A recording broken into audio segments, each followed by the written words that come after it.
सबसे पहले मैं अपने गुरुजी का को प्रणाम करता हूँ, उनको चरण स्पर्श करता हूँ। मेरे सारे सीनियर्स को मेरा नमस्कार और मेरे प्रिय मित्रों, दोस्तों, सहयोगियों, साथियों और मेरे जूनियर्स भाइयों, मैं आपका मित्र अधिवक्ता फ्रेडरिक डेविड हूँ। मैं एक लॉ सीरीज़ चालू कर रहा हूँ और इस लॉ सीरीज़ के माध्यम से मैं आपसे कानून के बारे में थोड़ी बहुत चर्चा करूँगा और उन सभी मित्रों को और सभी जूनियर्स को जो अभी-अभी वकालत में आए हैं, जो वकालत में रुचि रखते हैं, जो कानून में रुचि रखते हैंगे और जो एलएलबी कर रहे हैंगे या जो भविष्य में कानून या लॉ को अपना पेशा बनाना चाहते हैं, उन सभी के लिए खास तौर पे लॉ सीरीज़ लेके आ रहा हूँ।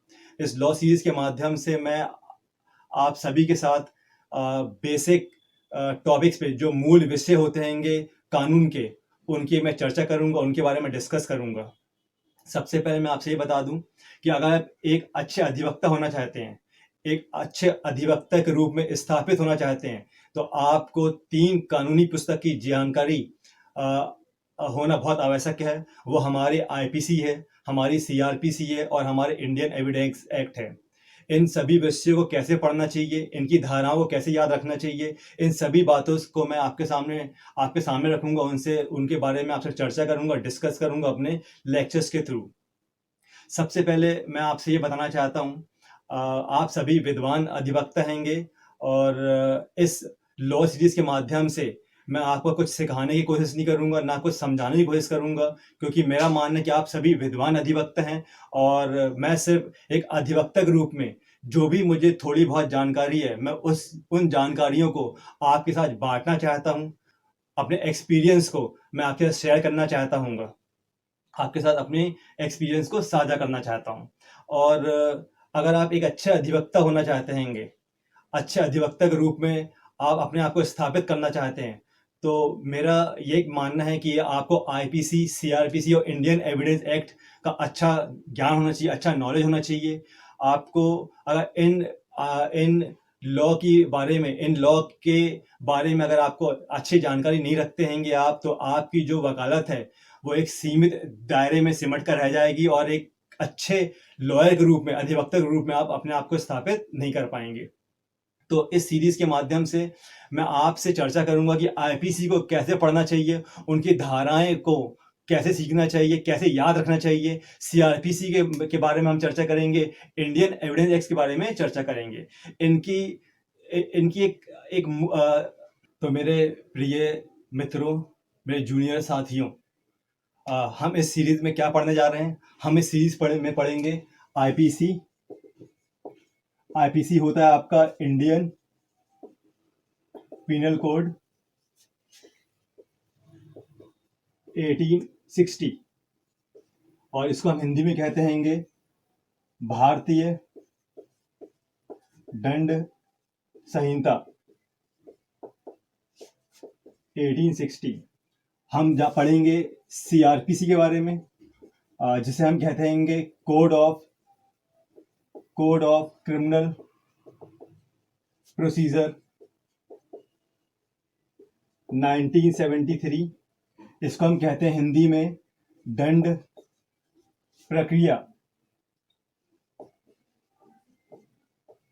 संहिता 1973। और हम पढ़ेंगे आईईए, इंडियन एविडेंस एक्ट 1872, भारतीय साक्ष्य अधिनियम। हम इन सब के बारे में इस सीरीज में चर्चा करने वाले हैं। किस तरीके से आप इनकी धाराओं को सीखेंगे और किस तरीके से आप इन धाराओं को कानून में आप लागू करेंगे। तो इस सीरीज के माध्यम से हम ये सीखने की कोशिश करेंगे कि आईपीसी को कैसे पढ़ना चाहिए, हम किस प्रकार से सीआरपीसी पढ़ें, किस प्रकार से हम इंडियन एविडेंस एक्ट पढ़ें कि जिनसे हम इनकी धाराओं को याद रख सकें और हम उनका अपने वकालत में इस्तेमाल कर सकें, उनको यूज कर सकें। तो सबसे पहले हम ये जान लें कि आईपीसी क्या होता हैगा, सीआरपीसी क्या होता है, और हम जान लें कि इंडियन एविडेंस एक्ट क्या होता है। तो हम चालू करेंगे आईपीसी से। तो आइए हम जानते हैं आईपीसी क्या होता है। आईपीसी, आईपीसी क्या है? आईपीसी हमारा हमें बताती है अपराध के बारे में, अपराध को की परिभाषा, परिभाषा बताती है। कहने का मतलब ये है कि जो अपराध हैं, अपराध को परिभाषित करती है, और साथ में अगर मैं यहां लिख दूं, और साथ में ये दंड के प्रावधानों को भी बताती है। तो ये होता है आईपीसी।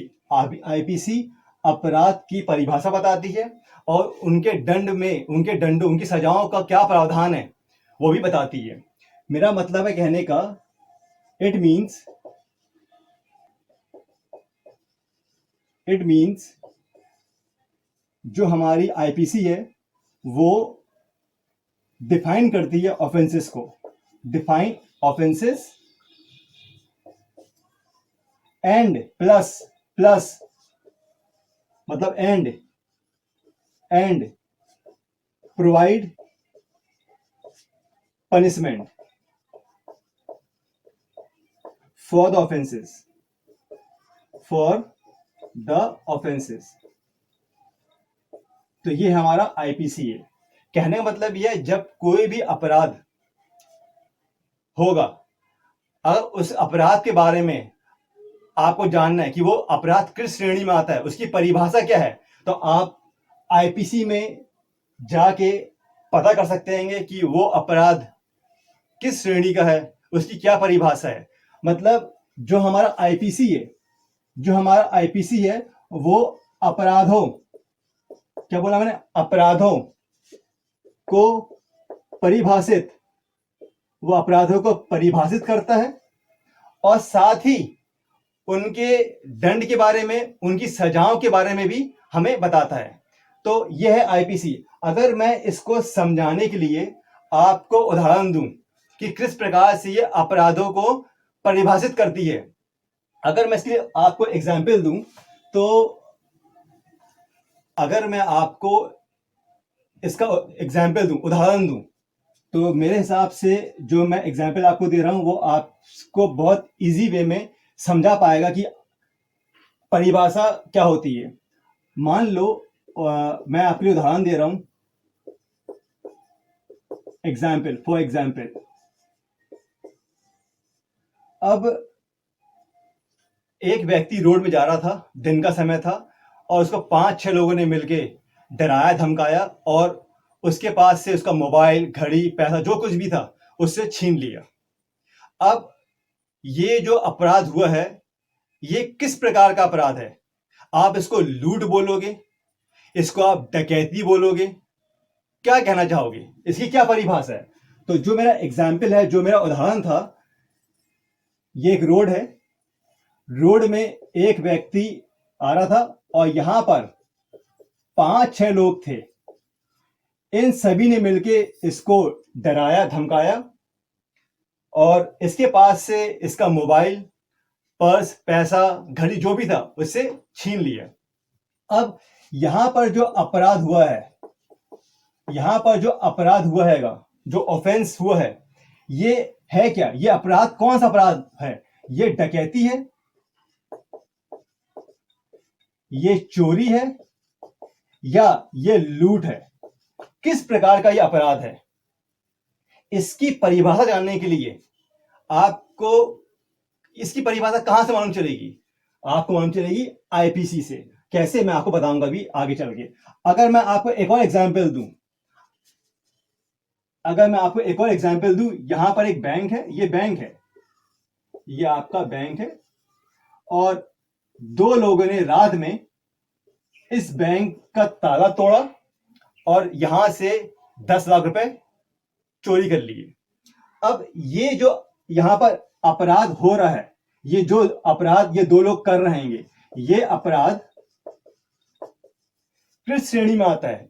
इसकी क्या परिभाषा आप दोगे? ये क्या डकैती है, या ये लूट है, या ये चोरी है? तो ये जानने के लिए आप आईपीसी के चैप्टर 17 में, चैप्टर 17 मतलब अध्याय 17 में आप जाइए और वहां पर धारा या सेक्शन क्या देखेंगे? 378, 379 और 380। अगर आप ये तीनों धाराओं को आईपीसी में जाके देखेंगे तो इन अपराध को परिभाषित किया गया है, ये किस श्रेणी के अपराध हैं, और साथ में इन अपराधों के लिए, ये जो अपराध हुए ना, इनके लिए क्या सजा है, क्या दंड है, इनके लिए क्या दंड है, क्या सजा है, ये भी आपको मालूम चल जाएगा। तो जो आईपीसी है वो अपराधों को परिभाषित करती है, उनकी परिभाषा को बताती है, और साथ में उनके दंडों, उनके सजाओं के बारे में भी आपको बताती है ये। तो इस प्रकार से आप अपने अपराधों के बारे में जान सकते हैं, वो किस कैटेगरी में आते हैं, किस श्रेणी में आते हैं। तो ये एक मैंने आपको उदाहरण दिया आईपीसी के लिए। अब हम जानेंगे सीआरपीसी के बारे में। सीआरपीसी क्या होता है? अब हम बात करते हैं सीआरपीसी। सीआरपीसी क्या है? सीआरपीसी क्या है? अगर मैं इसको समझाने का प्रयास करूं तो अगर मैं इसके लिए उदाहरण लेता हूं, या जब भी कोई अपराध होता है, अपराध होने के बाद 2 प्रक्रिया होती हैं, 2 प्रोसेस होते हैं। मैं यहां लिख दे रहा हूं। जब कोई अपराध होता है तो अपराध के बाद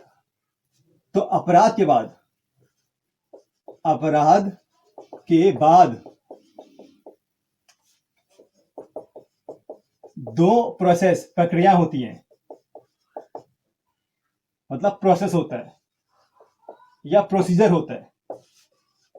2 प्रोसीजर होते हैं। अब एक जो प्रोसेस है, जो प्रक्रिया है, वो होता है आरोपी के लिए, अक्यूज्ड के लिए, और जो दूसरी प्रक्रिया है वो होता है पीड़ित के लिए, विक्टिम के लिए। एक प्रक्रिया होती है कि आरोपी से, अक्यूज से संबंधित उसकी जांच के लिए, और एक होती है पीड़ित से संबंधित। तो एक होता है आरोपी से संबंधित विषयों पर, आरोपी से संबंधित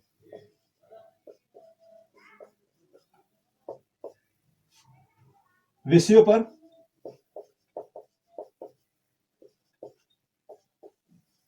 और एक होती है पीड़ित से संबंधित विषयों पर। अगर मैं आपको इसका उदाहरण दूं, मान लो जब कोई अपराध घटता है तो आरोपी से संबंधित किस तरीके की प्रक्रिया होना चाहिए। अगर मैं आपको एग्जाम्पल दूं या उदाहरण दूं,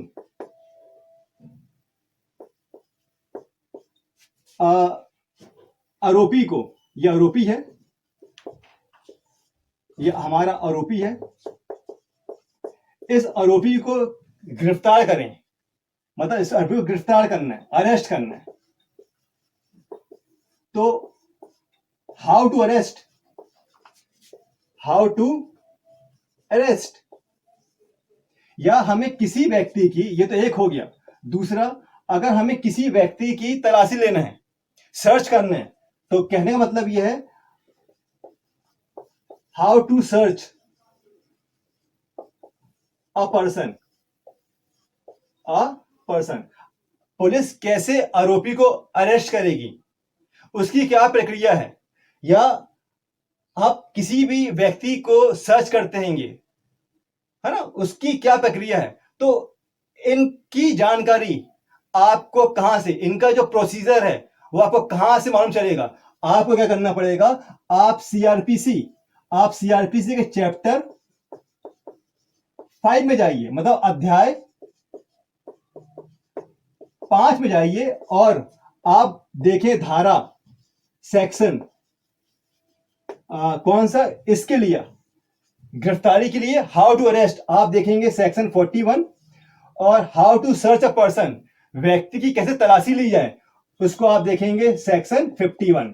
तो आप इस तरीके से आप सीआरपीसी का यूज करेंगे और जानेंगे कि क्या प्रोसेस है, क्या प्रोसीजर रहेगा, किसी भी अपराध के घटने के बाद कौन सा प्रोसेस फॉलो करना पड़ता है।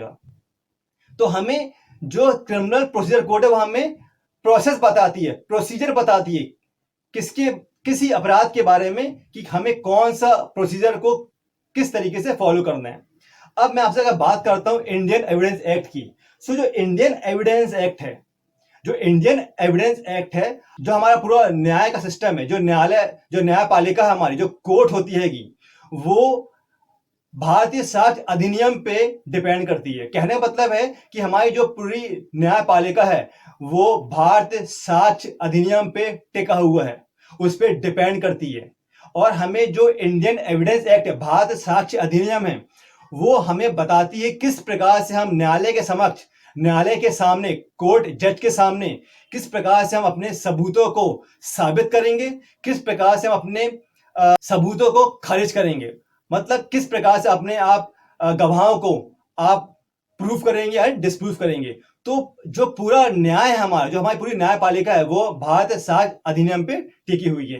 तो इस प्रकार से आप अपने आईपीसी को, सीआरपीसी को और इंडियन एविडेंस एक्ट को जान पाएंगे। इस सीरीज के माध्यम से मैं आपको इन्हीं विषयों पे बताऊंगा किस प्रकार से आपको आईपीसी पढ़ना चाहिए, किस प्रकार से आप सीआरपीसी पढ़ें, किस प्रकार से आप इंडियन एविडेंस एक्ट को पढ़ें, जिनसे आप इनके सेक्शंस को याद रख पाएं और उनको अपने कानून में इस्तेमाल कर पाएं, उपयोग कर पाएं।